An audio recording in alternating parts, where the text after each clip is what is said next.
D'où venons-nous? Quelle est notre destinée? La vie a-t-elle un but, un sens?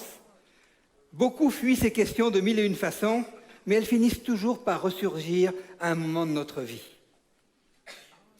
Pendant des siècles, la notion d'un Dieu créateur était généralement admise.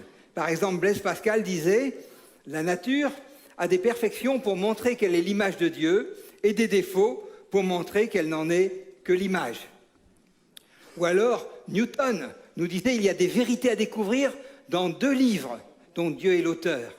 Le livre des Écritures et le livre de la nature. » En fait, il y a 2 ans, notre Reagan disait « Toute la création est le CV du Créateur. » Et c'est rien d'autre que ce que dit la Bible.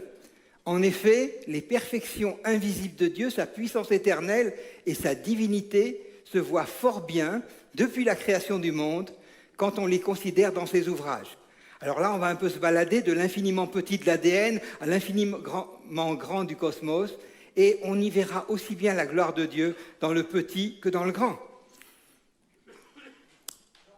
Certains nous disent, mais la foi, ça va empêcher la science d'avancer.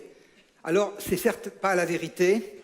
Non seulement la foi n'a jamais empêché la science d'avancer, mais au contraire, c'est elle qui a encouragé l'exploration du monde.